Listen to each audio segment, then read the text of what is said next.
Mr. Merrill? Here. Sheriff Key? Here. Mr. Miller? Here.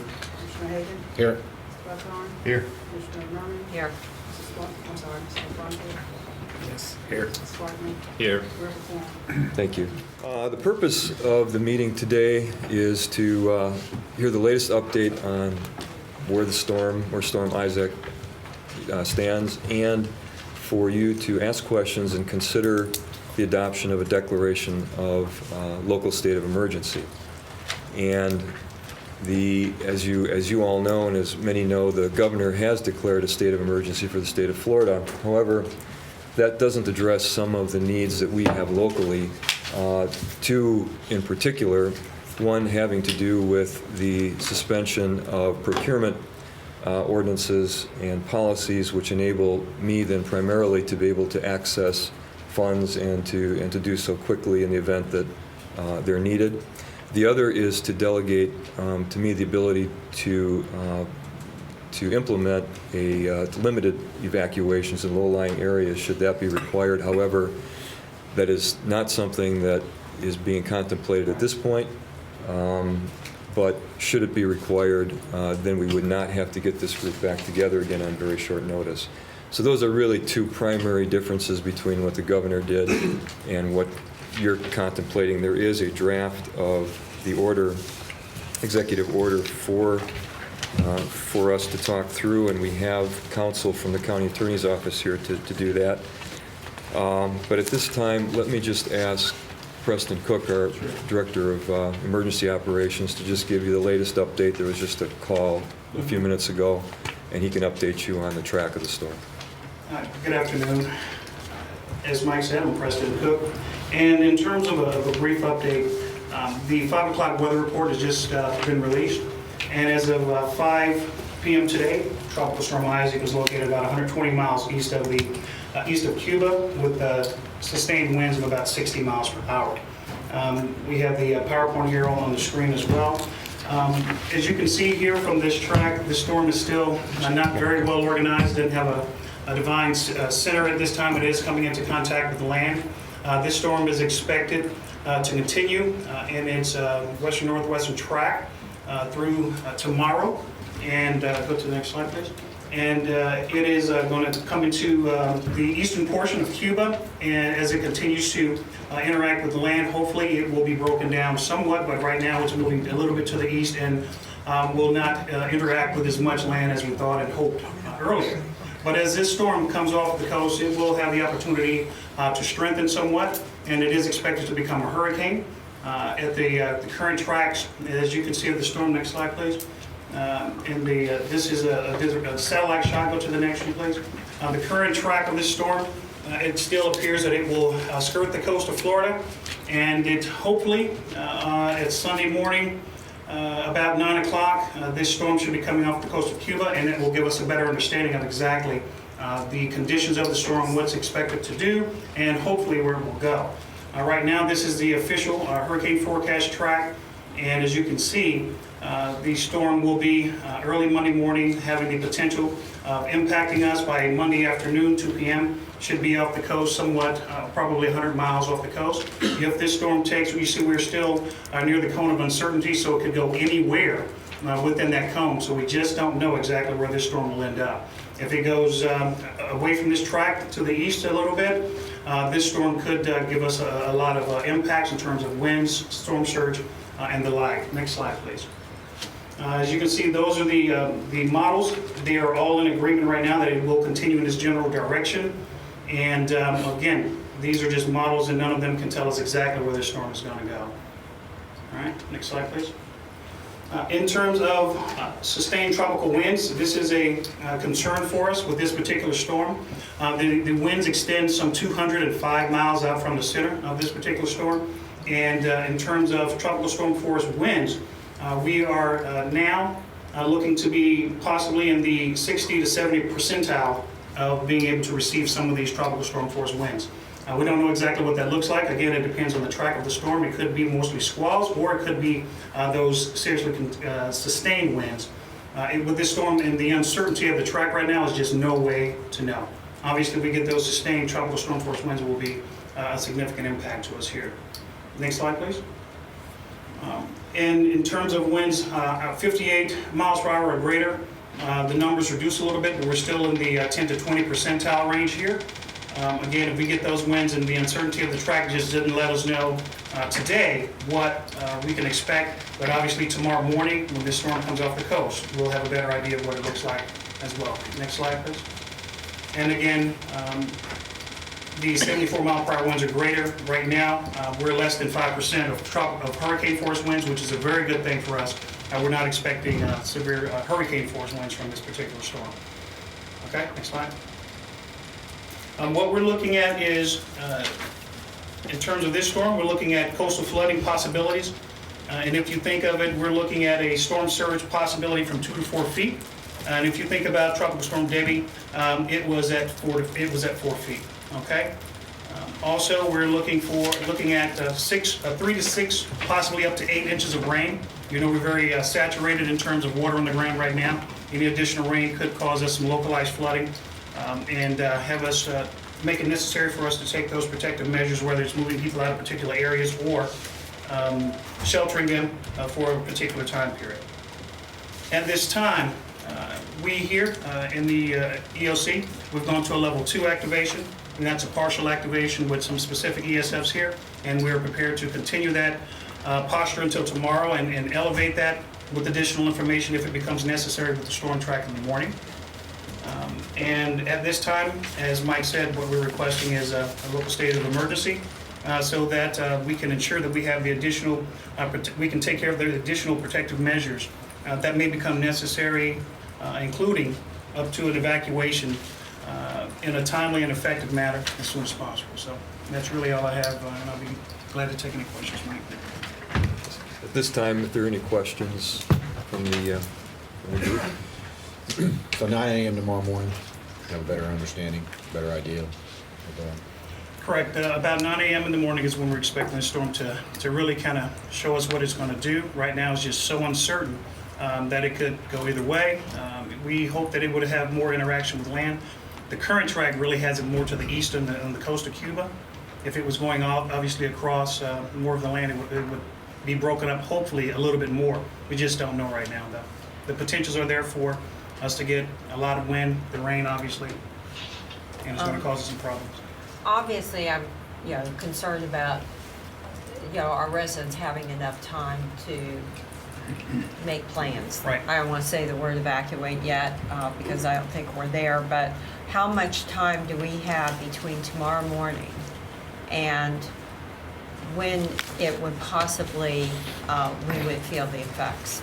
What we're looking at is tomorrow morning we'll have a good understanding of where the storm, at least where it came off at and what the conditions are. Not until late Sunday night, early Monday morning would we start to see some of the winds and possibly really some of the rain affecting us here from the particular storm, from this storm. So we would have all day, obviously Sunday, to make any determinations as to what type of evacuations. According to the track right now, we should have enough time, obviously, with tomorrow and going into Monday before we see the worst of this particular storm, if it does get a little closer to us to affect any evacuations. Right now, with the strength of the storm, it's not expected to be a major category, so it wouldn't be, probably any more than the category A and maybe some of the low-lying areas and those types of evacuations. So it's not a large scale necessarily, but that could change. This is not guaranteed. We do not know. I guess the question is with all the traffic issues we have right now and street closures because of the convention, is 24 hours enough time to give people notice? And that's what I'm concerned about. Right. With this particular storm and the projected strength, that's all we can go by is what's projected currently. It's not projected to be any more than a Category 1 right now when it's off our coast or when it's coming up and impacting us. Okay. And that should give us enough time to do what we need with the strength of this storm. Preston, have we taken into consideration, regardless if it's a tropical storm or Category 1 hurricane, Right.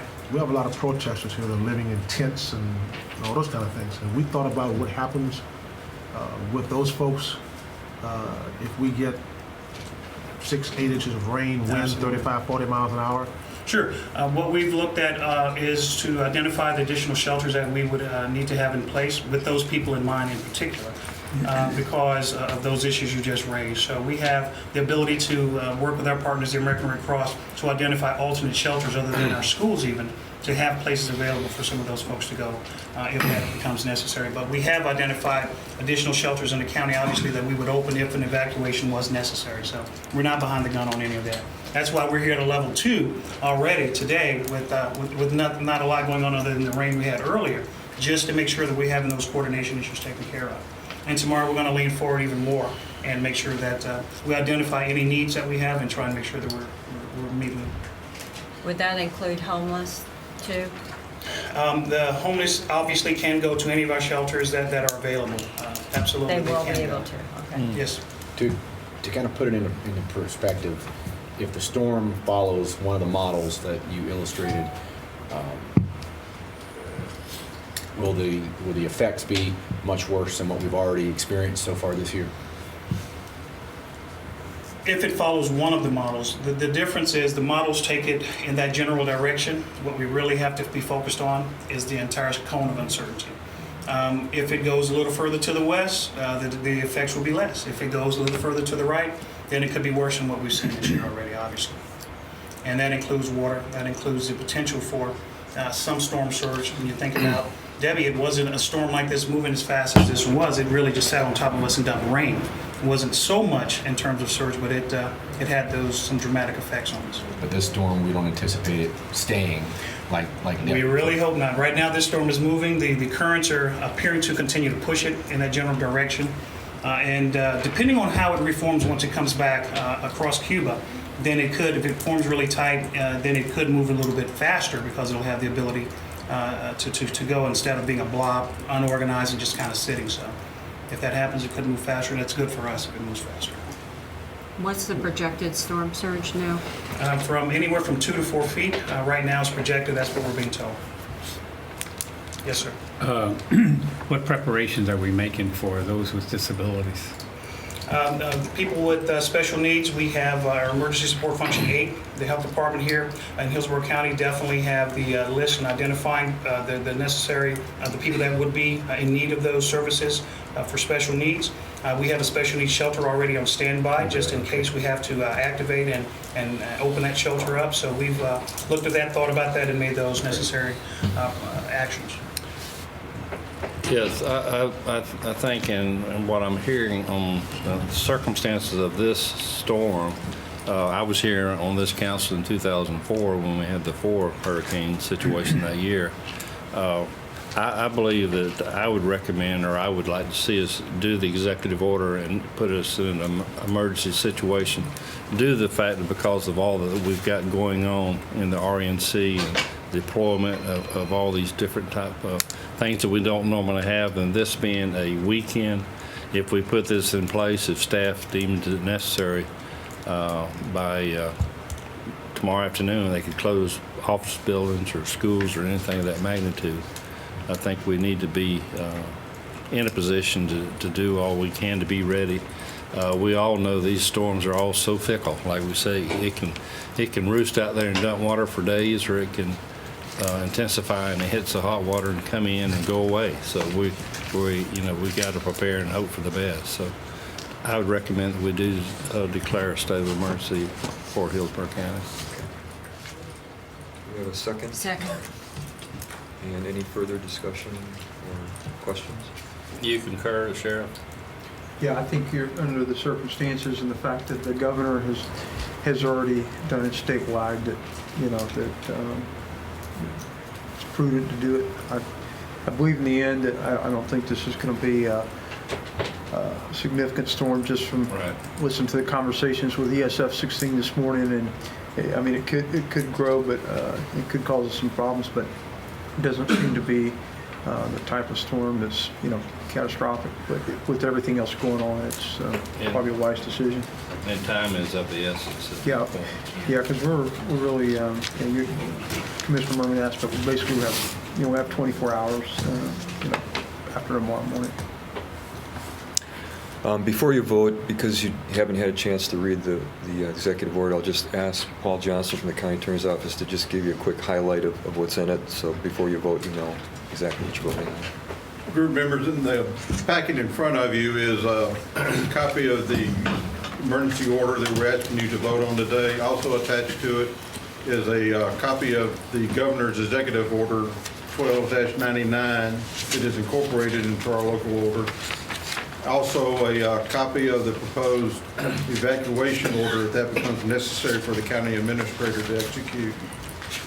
Beginning on page 2 of the emergency order, it spells out what we're requesting this group to do, to declare an emergency and to institute the action proposed in Hillsborough County Ordinance 0613, also our comprehensive emergency management plan, and to order evacuation to those areas that are deemed necessary by the county administrator and the emergency management staff, and authorize the county administrator to determine the specific areas and the timeline for evacuation of those areas if that does become necessary. The length of these emergency orders, they have a life of 7 days unless they're renewed by this group. They will expire after the 7-day period or earlier if the storm passes and the threat is no longer there.